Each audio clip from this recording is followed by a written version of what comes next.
Hey lovely people, welcome back to my channel Ranita coaching centre. आज की video बहुत ही ज्यादा इम्पोर्टेंट रहने वाली है डीएलएड फर्स्ट ईयर के प्यूपिल टीचर्स के लिए, क्योंकि आज की वीडियो में हम डीएलएड फर्स्ट ईयर का एजुकेशन एंड सोसाइटी का previous year question paper solve करने वाले हैं।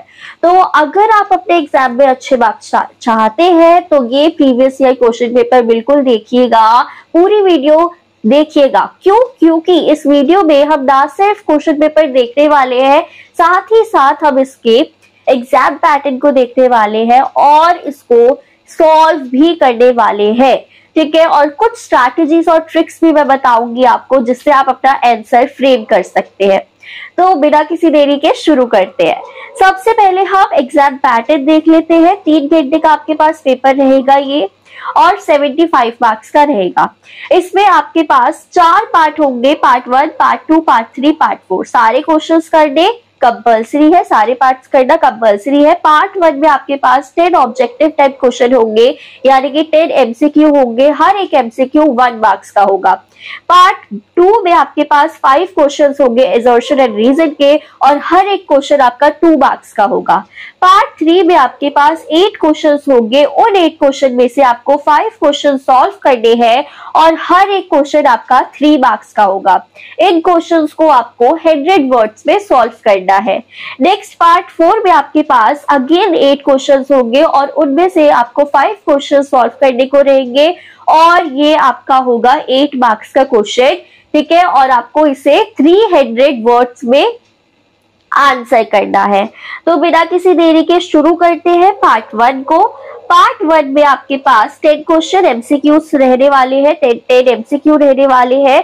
First question is education is a sub system of the wider social system, which of the following option is appropriate in this content. शिक्षा विस्तृत सामाजिक व्यवस्था की उपव्यवस्था है, इस संदर्भ में निम्नलिखित में से कौन सा विकल्प उपयुक्त है। तो कौन सा रहेगा, society, family and school, government school and student, family, government and policies, या ब्यूरोक्रेट्स, पॉलिसीज एंड स्कूल। तो इसका आंसर आपका रहने वाला है society, family and school. Next question, which statement is right with reference to our understanding about gender? Gender क्या है? The sense of gender is formed by government policies? बिल्कुल नहीं, गवर्नमेंट पॉलिसीज से थोड़ा जेंडर को डिफाइन करा है। The sense of gender is formed by reading textbook? No. The sense of gender is formed by legislation? legislation थोड़ा बनाएगी, तो ये हमारी फैमिली और सोसाइटी ने बनाया जेंडर, तो सी आपका ये करेक्ट आंसर होगा। Third, what does the word secular included in the preamble of the Indian Constitution not indicate? Not है तो इसका ये जो नॉट है या इंडिकेट है, इस चीज में कंफ्यूज मत होना, क्योंकि ऐसे वाले ही क्वेश्चन गलत होते हैं, जल्दी जल्दी में हम देखते नहीं है कि नॉट लिखा हुआ है। So to socially boycott any specific festival, ये हमारे सेकुलर में है। सेकुलर का मतलब ये होता है नहीं होता, तो फर्स्ट ही हमारा सही है। टू रिस्पेक्ट ऑल रिलीजन, ये हमारा होता है, कॉन्स्टिट्यूशन में प्रेम्बल में है। सेकुलर का मतलब ये होता है कि हम सारे रिलीजन का रिस्पेक्ट कर रहे हैं। To present ideas in favour of any religion, ये भी सही है। और टू फॉलो एनी रिलीजन, हम किसी भी रिलीजन को फॉलो कर सकते हो, तो ये भी सही है। तो हमारा जो नहीं इंडिकेट होता है वो ये होता है, to socially boycott any specific festival.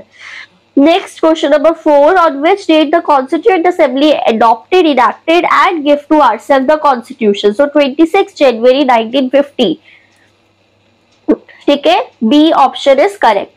As a teacher, how will you perceive multilingual class of your school? तो कैसे आप इसको परसीव करोगे? लैंग्वेज रिच एनवायरनमेंट, ऑब्वियसली हमें हमेशा पॉजिटिव आंसर को ही करेक्ट करना है, नेगेटिव को नहीं करना, अनटिल एंड अनलेस आपका क्वेश्चन नॉट वाला हो, जैसे कि अभी हमने देखा नॉट इंडिकेट वाला, ठीक है। तो एडिशनल बर्डन ऑन टीचर, नहीं यार मल्टीलिंगुअल क्लास है तो टीचर पे बर्डन बढ़ जाएगा, नहीं, ये तो नेगेटिव हो गया, तो ये तो होगा ही नहीं। Difficult situation for the student, no. Limitation in language learning, no. सबसे पहला वाला ऑप्शन हमारा करेक्ट है, language rich environment. Next question is the provision for formation of school management committee SMC suggested by, ये किसने सजेस्ट करी थी? तो राइट टू एजुकेशन एक्ट 2009 ने ये सजेस्ट करी थी। आगे देखते हैं question number 7, which of the following is not included in corporal punishment?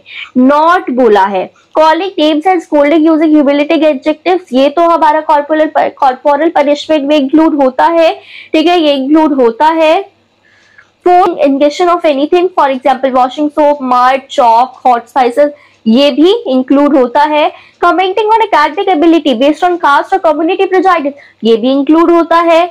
Next है giving suggestions to the student during a classroom activity, ये इंक्लूड नहीं होता, तो हमारा करेक्ट आंसर हो जाएगा D, giving suggestions to the student during a classroom activity. एक teacher अगर क्लासरूम एक्टिविटी के दौरान बच्चे को सजेशन दे रही है तो ये कॉर्पोरल पनिशमेंट थोड़ी ना हुआ, ये तो बच्चे की हेल्प ही हो रही है, सपोर्ट मिल रहा है बच्चे को, ठीक है। Next question, question number 8, parents forcing their children to leave the school before completing the primary education course, ये क्या है? वेस्टेज है या फिर स्टैग्नेशन है, ड्रॉप आउट है और एनसी है? तो ये हमारा ड्रॉप आउट है। Next question, question number 9, the structure of the school management committee basically consist of what? तो इसमें कौन कौन होते हैं? इसमें हमारा होता है principal, parent, teacher, NGO and corporation counsellor.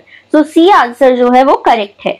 Next is question number 10, what is not included in the concept of inclusive education?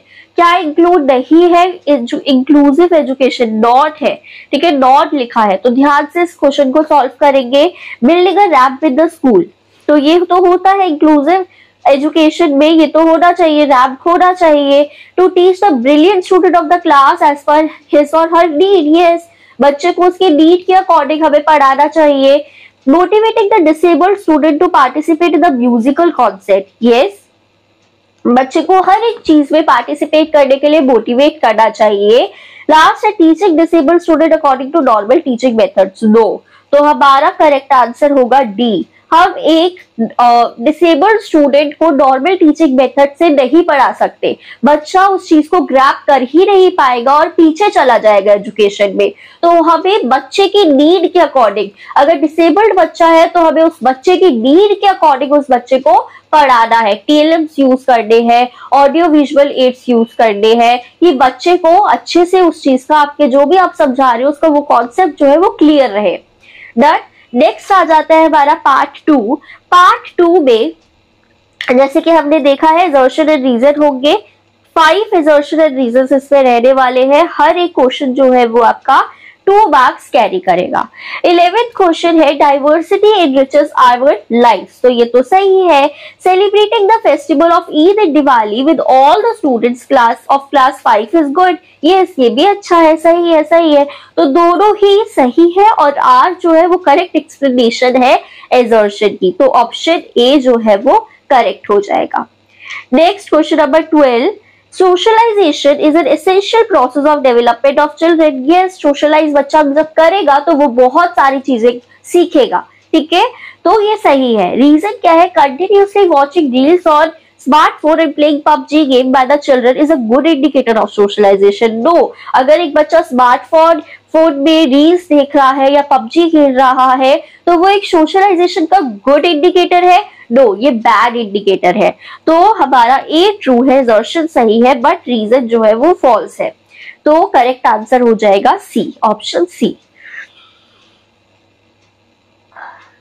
Question number 13, assertion इसमें है the national education policy 1986 recommends district institute of education and training, तो इसमें assertion सही है। Reason for quality education training and research in the field of elementary education at the district level is necessary, तो दोनों सही है और reason भी करेक्ट एक्सप्लेनेशन है assertion की, तो आपका आंसर ए, इसमें ऑप्शन गलत लिखा हुआ है, ये ए ही है, तो ए ऑप्शन आपका सही हो जाएगा।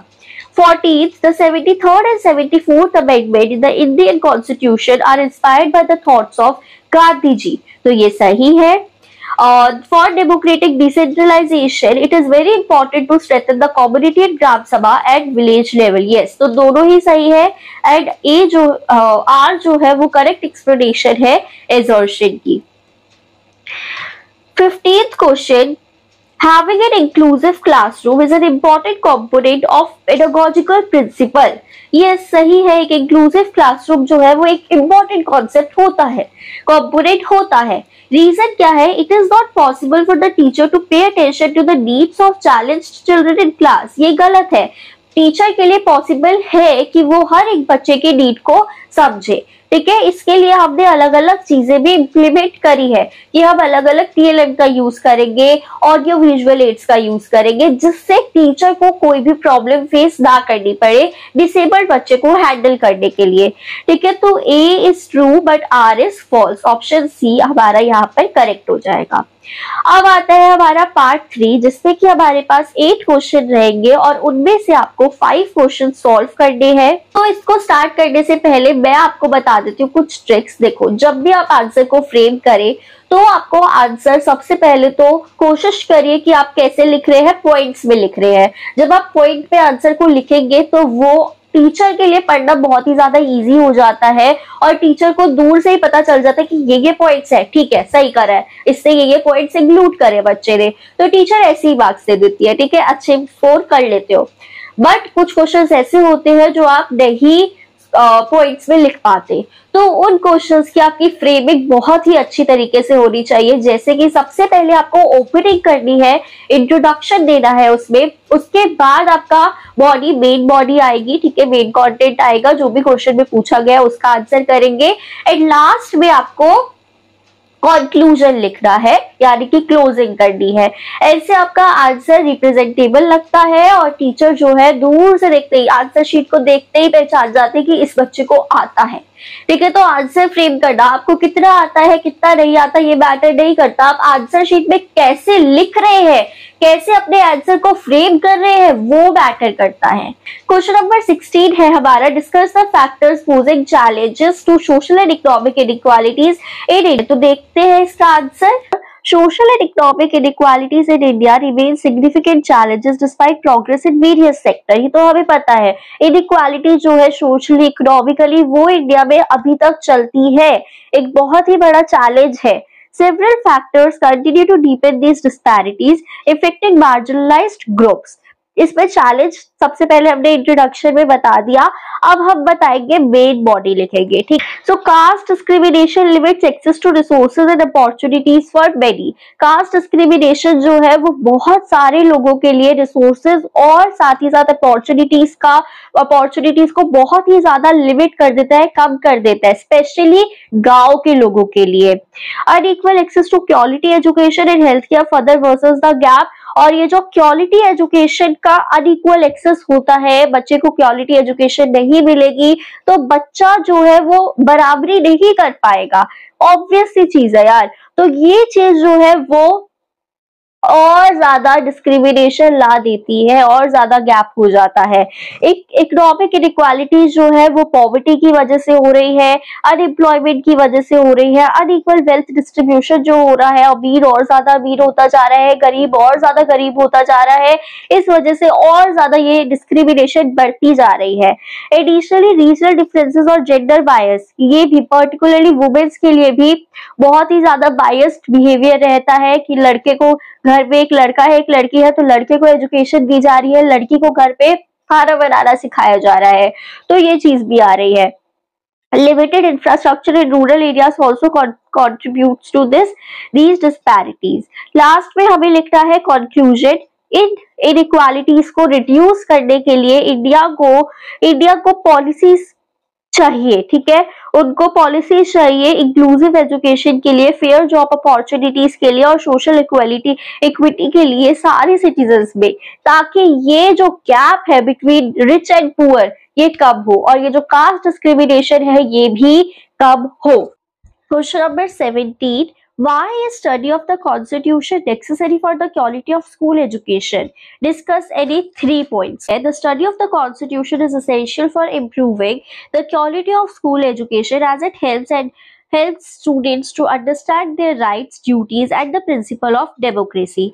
तो बच्चा जो है जब कॉन्स्टिट्यूशन के बारे में पढ़ रहा है तो साथ साथ वो किसके बारे में पढ़ रहा है, साथ साथ वो अपनी राइट्स, ड्यूटीज, अपने अधिकार को जान रहा है।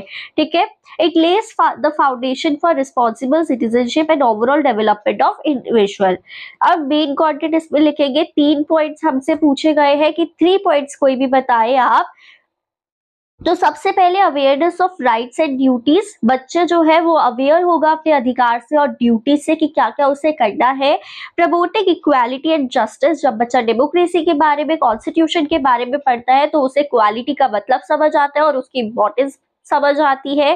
Third, building democratic values, by learning about the constitution student जो है वो डेमोक्रेटिक वैल्यूज के बारे में, जैसे कि फ्रीडम, जस्टिस, ह्यूमन डिग्निटी, इन सब के बारे में जानेगा और जिसको जानने के बाद वो एक बेटर सोसाइटी बना पाएगा। लास्ट में हम लिख सकते हैं कंक्लूजन में, the study of constitution is key to nurturing responsible informed citizens who contribute positively to society and uphold democratic values. जब तक बच्चे को इक्वालिटी के बारे में पता ही नहीं होगा तो बच्चा इक्वालिटी को इम्पोर्टेंस ही नहीं देगा। ठीक है, तो इसीलिए कॉन्स्टिट्यूशन को पढ़ाना बहुत ही ज्यादा इंपॉर्टेंट होता है ताकि बच्चे को अपने अधिकार के बारे में भी पता चले। नेक्स्ट क्वेश्चन आ जाता है, question number 18, write any 3 suggestions of the education commission 1964 to 66 for the quality of primary education. तो इसका आंसर देखते हैं। Answer number 18, the education commission of 1964 to 66 is also known as Kothari commission. तो इसमें Kothari commission के बारे में आपको लिखना है, जिन्होंने बहुत सारे इंपॉर्टेंट रिकमेंडेशंस बताए थे क्वालिटी ऑफ प्राइमरी एजुकेशन को इम्प्रूव करने के लिए। ये सजेशन जो है वो एम करते हैं creating a more effective and inclusive education system. जैसे कि इनमें से 3 सजेशंस हमें बताने हैं। फर्स्ट है यूनिवर्सल प्राइमरी एजुकेशन। कमीशन ने कहा है, कोठारी कमीशन ने क्या कहा है कि हर एक बच्चे को फ्री और कंपल्सरी एजुकेशन मिलनी चाहिए up to age 14, ensuring that every child has access to quality primary education.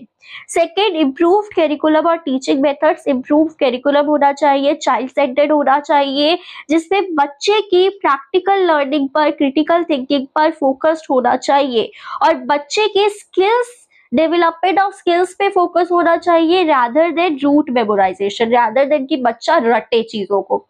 Third, teacher training and development.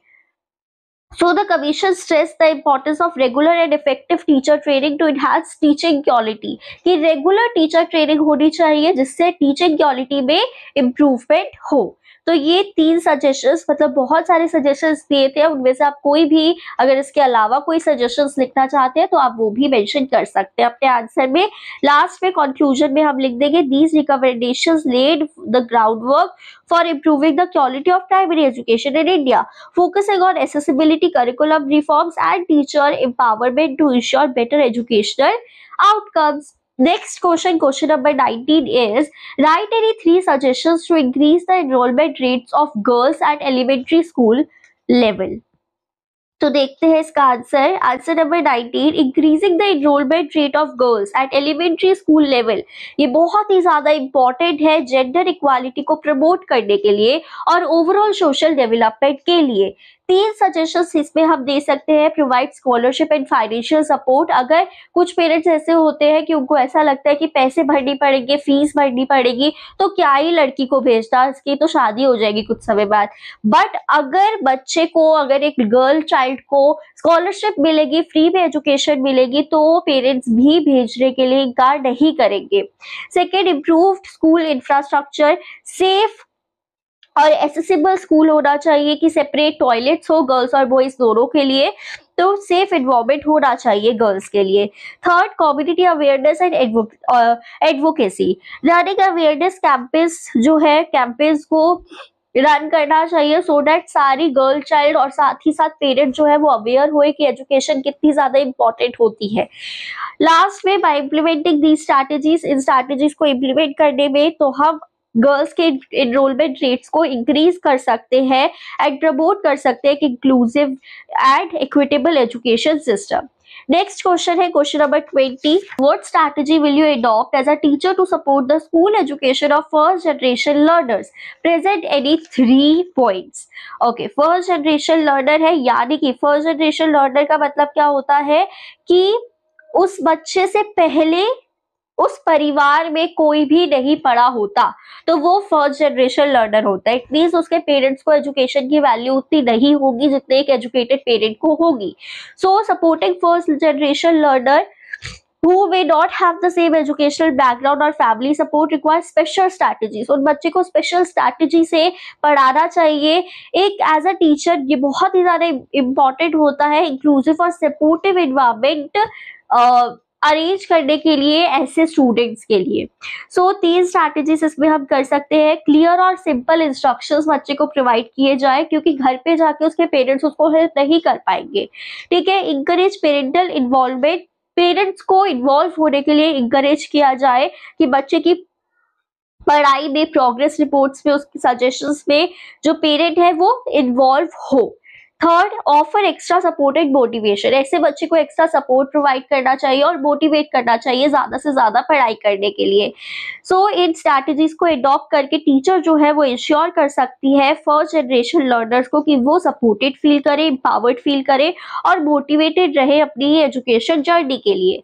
ठीक है। Next question is question number 21, how the low literacy level of the parents influences the academic achievement of their children. अगर एक parent जो है वो educated नहीं है उतना, तो ये चीज उसके बच्चे को कैसे इन्फ्लुएंस करेगी, कैसे एकेडमिक अचीवमेंट को बच्चे के इन्फ्लुएंस करेगी। Explain with suitable example. So इसका आंसर रहेगा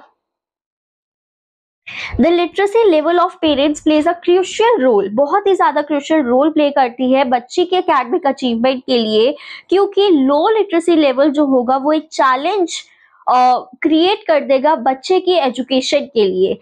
ठीक है। जिससे बच्चे की जो एजुकेशन है, एकेडमिक परफॉर्मेंस है, वो लो हो जाएगी, कम हो जाएगी। Influence of low literacy level, first limited academic support at home, बच्चे को घर से कम एकेडमिक सपोर्ट मिलेगा क्योंकि पेरेंट जो है वो एजुकेटेड नहीं है। Second, lack of educational expectations, बच्चे का जो है वो एक्सपेक्टेशन एकेडमिक सक्सेस में बच्चे की तरफ से, बच्चे के पेरेंट्स की तरफ से कब होगा, क्योंकि पेरेंट को एजुकेशन में उतना बिलीव नहीं होगा। Third, inability to access educational resources, जो पेरेंट्स इलिटरेट होंगे या फिर कम पढ़े लिखे होंगे, वो बच्चे के प्रोग्रेस रिपोर्ट्स को अच्छी तरीके से या फिर एजुकेशनल मटेरियल्स को अच्छी तरीके से नहीं समझ पाएंगे, जो कि वो बच्चे को जिस तरह से सपोर्ट करना चाहिए उस तरह का सपोर्ट बच्चे को नहीं मिल पाएगा पेरेंट्स की साइड से। लास्ट में कंक्लूजन लिखेंगे कि लिटरेसी लेवल जो पेरेंट्स का होता है वो सिग्निफिकेंट इम्पैक्ट देता है चिल्ड्रन की, बच्चे के एकेडमिक अचीवमेंट में। Ensuring parents have access to literacy programmes and resources can break this cycle and promote better educational outcome for the future generation. Next question is question number 22। Question number 22 है, how does the national education policy 1986 promote education for equality? Mention any 3 points. So question number 22, इसका answer देखते हैं। Education policy NEP 1986 की M करती है education को promote करने के लिए फॉर इक्वालिटी, इंश्योरिंग कि हर एक बच्चा जो है उसको एजुकेशन, क्वालिटी एजुकेशन प्रोवाइड की जा रही है रिगार्डलेस ऑफ देयर बैकग्राउंड। ठीक है। कोई भी बैकग्राउंड से बच्चा आ रहा है, हर एक बच्चे को क्वालिटी एजुकेशन प्रोवाइड की जा रही है। 3 पॉइंट्स इसमें देखते हैं। स्पेशल फोकस और मार्जिनलाइज्ड ग्रुप, जैसे कि गर्ल्स को, शेड्यूल कास्ट को, शेड्यूल ट्राइब्स को, चिल्ड्रन विद डिसेबिलिटीज को इंश्योर किया जा रहा है कि बच्चा जो है वो स्कूल जा रहा है, स्कूल में पढ़ने आ रहा है। Second, improving access to education in rural areas, गाँव वाले एरिया में, गाँव में एजुकेशन जो है वो बढ़ाई जा रही है, रिसोर्सेज बढ़ाई जा रही है, प्रोवाइड करी जा रही है। फ्री और कंपल्सरी एजुकेशन प्रोवाइड की जा रही है up to the age of 14. So, in conclusion, NEP 1986 laid the foundation for promoting educational equality by targeting the needs of marginalized community and ensuring that education was accessible to all the children regardless of their socio-economic status. बच्चा किसी भी status से आ रहा है, किसी भी background से आ रहा है, हर एक बच्चे को एजुकेशन, क्वालिटी एजुकेशन प्रोवाइड की जाए। Next question number 23, last question है ये आपके पार्ट 3 का। So what is the role of education in social change? Write any 3 points. तो इसका आंसर देखते हैं। एजुकेशन जो है वो बहुत ही क्रूशियल रोल प्ले करता है, वाइटल रोल प्ले करता है सोशल चेंज में, क्योंकि ये एक इंडिविजुअल का, एक पर्सन का एटीट्यूड, बिहेवियर, वैल्यूज और पर्सनालिटी को इन्फ्लुएंस करता है, शेप करता है। ठीक है। It helps in creating awareness about social issues and promoting a more just and inclusive society. 3 points पे देखते हैं। एजुकेशन जो है वो इक्वालिटी और जस्टिस को प्रमोट करता है। एजुकेशन के थ्रू बच्चे को पता चलता है कि इक्वालिटी की क्या महत्वता होती है और जस्टिस की क्या महत्वता होती है, और बच्चा जो है अपने अंदर उन वैल्यूज को इनकलकेट करता है।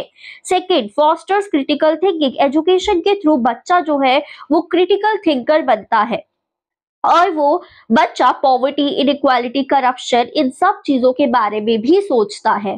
Third, empowers marginalised groups.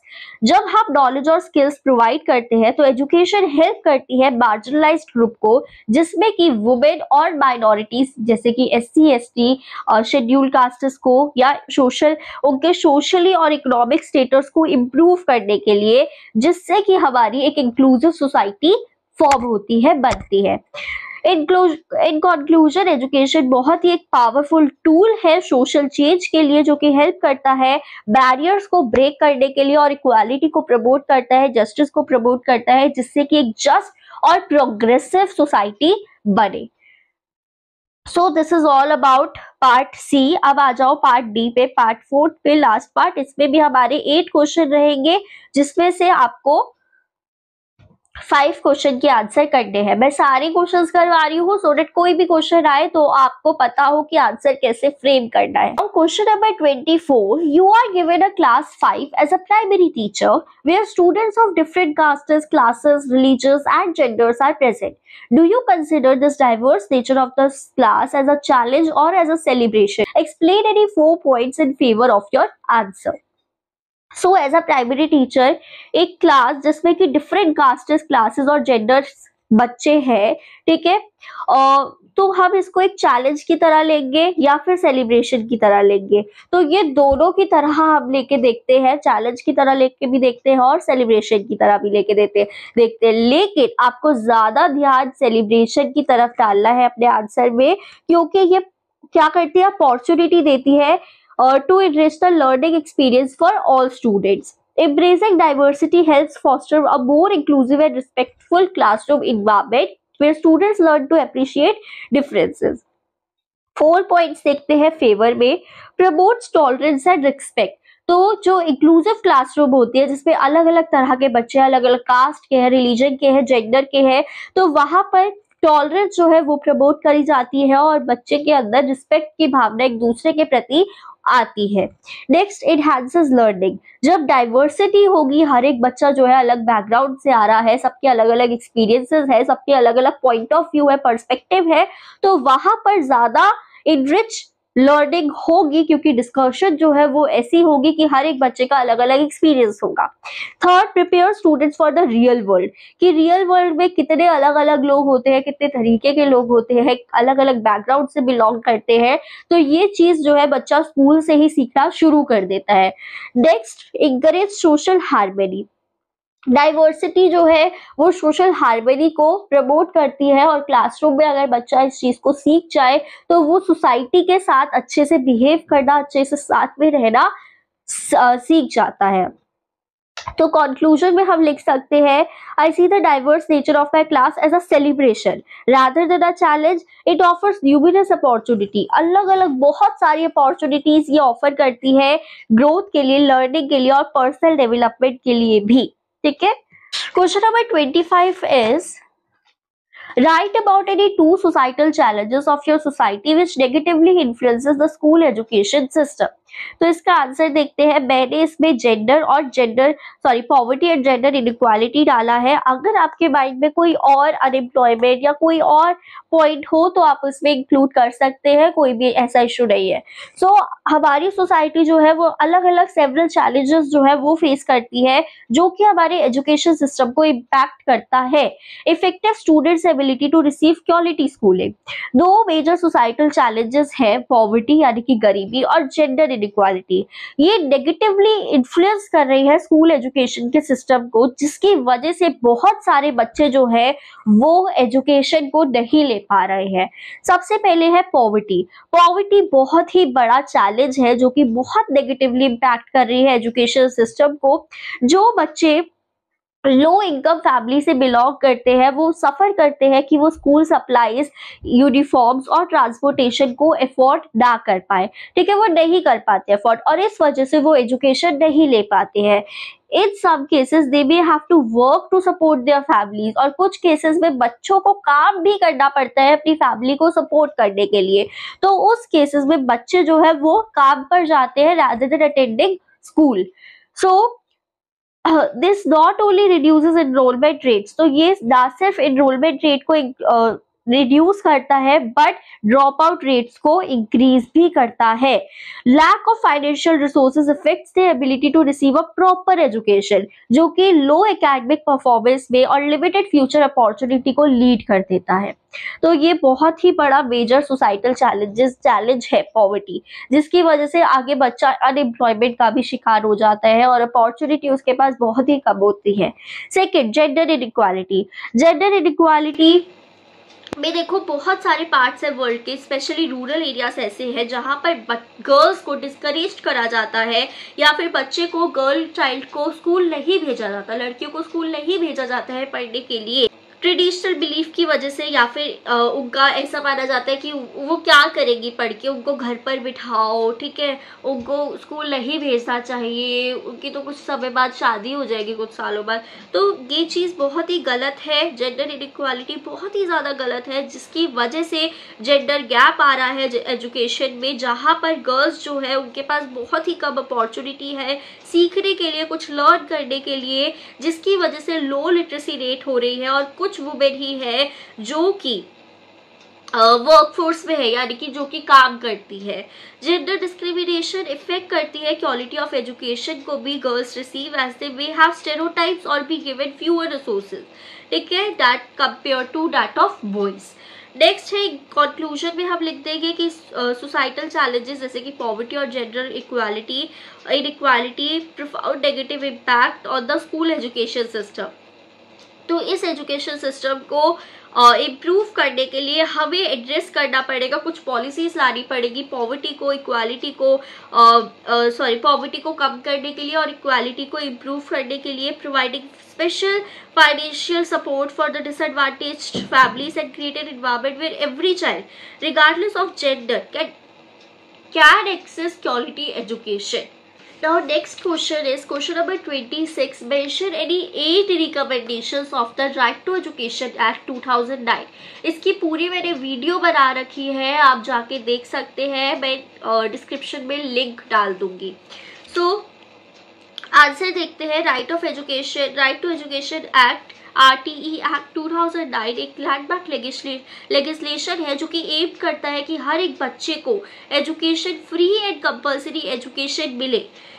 It provides a legal framework to guarantee children's right to quality education. ठीक है, अब 8 रिकमेंडेशन देख लेते हैं RTE एक्ट 2009 की। सबसे पहले है फ्री एंड कंपल्सरी एजुकेशन मिले हर एक बच्चे को up to age 6 to 14 years. Quality education मिले हर एक बच्चे को। No detention policy, the act prohibits the detention of children in the elementary classes 1st to 8, कि बच्चा जो है कोई भी डिटेंशन बच्चे में नहीं आएगा, बच्चे को कोई फेल नहीं कर सकता है, रिपीट नहीं करेंगे क्लास को। नेक्स्ट, टीचर स्टूडेंट रेशियो जो होगा वो क्या होगा, 1 टीचर फॉर एवरी 30 स्टूडेंट्स। ठीक है, एक टीचर होगी और 30 स्टूडेंट्स होंगे क्लास में। इंफ्रास्ट्रक्चर स्टैंडर्ड्स जो आपका इंफ्रास्ट्रक्चर स्टैंडर्ड्स होंगे जैसे कि adequate classroom, toilets, drinking water और एक सेफ लर्निंग एनवायरनमेंट प्रोवाइड करेगा हर एक स्कूल बच्चे को। Curriculum and pedagogy, school management committee जो है जिसमें कंसिस्ट होंगे, जिस parents, teachers and community members आएंगे to oversee school functioning and improve accountability. 8th होगा इंक्लूसिव क्लासरूम जहां पर डिसेबल्ड बच्चे भी पढ़ाई करेंगे। लास्ट में आपको बस कंक्लूजन लिखना है। ओके, नेक्स्ट क्वेश्चन आता है question number 27। How is the concept of alternative school and bridge curriculum helpful in developing universal access to elementary education? इसको क्लैरिफाई करो।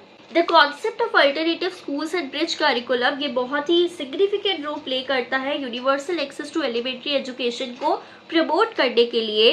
These approaches are designed to address barriers that prevent certain groups of children from accessing formal schooling such as children from marginalized communities, working children or those who have missed out on school for various reasons.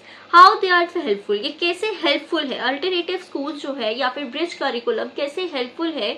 सबसे पहले देखते हैं alternative schools का. Alternative school जो होते हैं वो flexible learning environment provide करते हैं that cater to children who can not attend regular schools. जो बच्चे रेगुलर स्कूल्स अटेंड नहीं कर सकते हैं उन बच्चों के लिए अल्टरनेटिव स्कूल जो है वो बहुत ही ज्यादा हेल्पफुल रहते हैं. They often offer a non traditional approach to education. ये बच्चे की प्रैक्टिकल स्किल और इंडिविजुअलाइज्ड लर्निंग पे ज्यादा फोकस करते हैं. फॉर एग्जाम्पल, जो बच्चे ड्रॉप आउट या फिर रिस्क में होते हैं ड्रॉपिंग आउट के, वो बच्चे ऐसे अल्टरनेटिव स्कूल्स में जाके अपनी एजुकेशन जो है वो कंटिन्यू कर सकते हैं. नेक्स्ट है ब्रिज करिकुलम. ब्रिज करिकुलम जो है वो हेल्प करते हैं बच्चे को who have missed out on schooling, enabling them to transition back into the mainstream education system.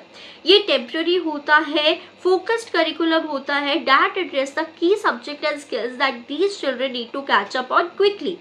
For example, जैसे कि चिल्ड्रेन जो कि वर्क कर रहे होते हैं और out of school for years, बहुत सालों तक, वो बच्चे ब्रिज कोर्स को ले सकते हैं. जो कि ब्रिज का मतलब क्या होता है, गैप को पूरा करना. तो वो जो बीच का गैप होगा उनके एजुकेशन और उनके अब जहाँ पर है उनके वर्क के बीच का जो गैप होगा उसको फुलफिल करने के लिए ये ब्रिज करिकुलम जो है वो लाया गया है, जो कि बच्चे के गैप को, एजुकेशनल गैप को कम करता है. ठीक है, फुलफिल करता है. This curriculum is shorter. ये शॉर्टर होता है, फोकस्ड होता है और मोर इंटेंसिव होता है. बच्चे को अलाउ करता है to integrate into formal schools at the appropriate level. Last में कंक्लूजन लिख देना है. Next question is question number 28. What do you understand by inclusive school. Inclusive school क्या होता है, जहाँ पर डिसेबल्ड बच्चे और नॉर्मल चाइल्ड दोनों साथ में पढ़ते हैं. Write the necessary strategies for the process of building an inclusive school to enhance the quality of education. बहुत ही इजी क्वेश्चन है. सबसे पहले हमें इंक्लूसिव स्कूल का मतलब क्या है वो बता देना है, फिर स्ट्रैटेजीज बतानी है, जैसे कि डाइवर्स करिकुलम बच्चे के लिए हो, डिफरेंशिएटेड इंस्ट्रक्शंस हो. ऐसा नहीं है जो कि ब्रिलियंट स्टूडेंट है उसको आप जैसे इंस्ट्रक्शन दे रहे हैं वैसे ही इंस्ट्रक्शन आप एक डिसेबल्ड बच्चे को दे रहे हैं, तो डिसेबल्ड बच्चा उस चीज को कैच नहीं कर पाएगा.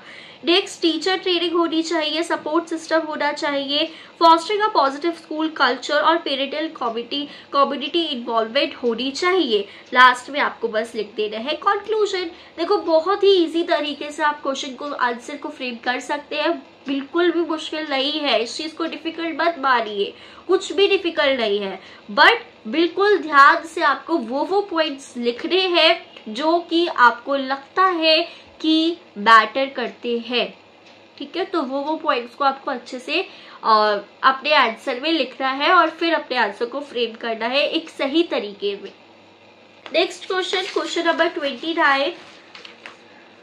What do you understand by democratic decentralization? Explain the participation of the community in education in the context of 73rd and 74th amendments of the Constitution. तो चलिए इसका आंसर देख लेते हैं.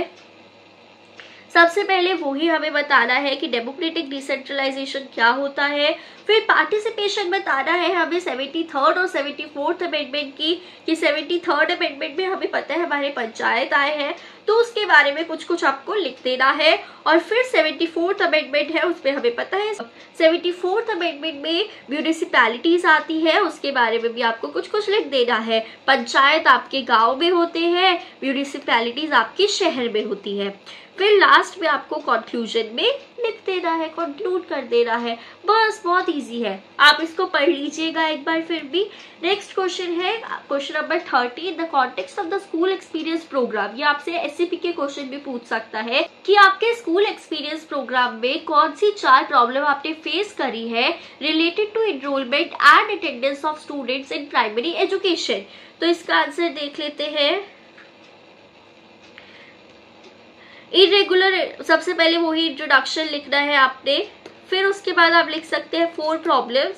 जिसमें कि आप लिख सकते हैं इरेगुलर अटेंडेंस है बच्चे की, ड्रॉप आउट रेट्स के बारे में, जेंडर डिस्पैरिटीज के बारे में कि बच्चे जितने बॉयज हैं उतने गर्ल्स नहीं है क्लास में, लैक ऑफ अवेयरनेस है, ठीक है। तो ये सब आप लिख सकते हैं। लास्ट में आप कंक्लूजन लिख सकते हैं। नेक्स्ट लास्ट क्वेश्चन आपका question number 31, mentioning any two democratic values included in the constitution, right, how these are helpful for the progress of primary education. कोई भी टू डेमोक्रेटिक वैल्यूज आपको लिखनी है, जैसे कि आप मैंने इसमें आपका लिया है इक्वालिटी और जस्टिस। इक्वालिटी कैसे इंपॉर्टेंट है, जस्टिस कैसे इंपॉर्टेंट है, कुछ पॉइंट्स लिखने हैं, उसके बाद लास्ट में कंक्लूजन लिख देना है। इस आंसर को भी एक बार वीडियो पॉज करके पढ़ लीजिए। सो this is all about this video. This is all about the question paper we have solved today, education and society paper.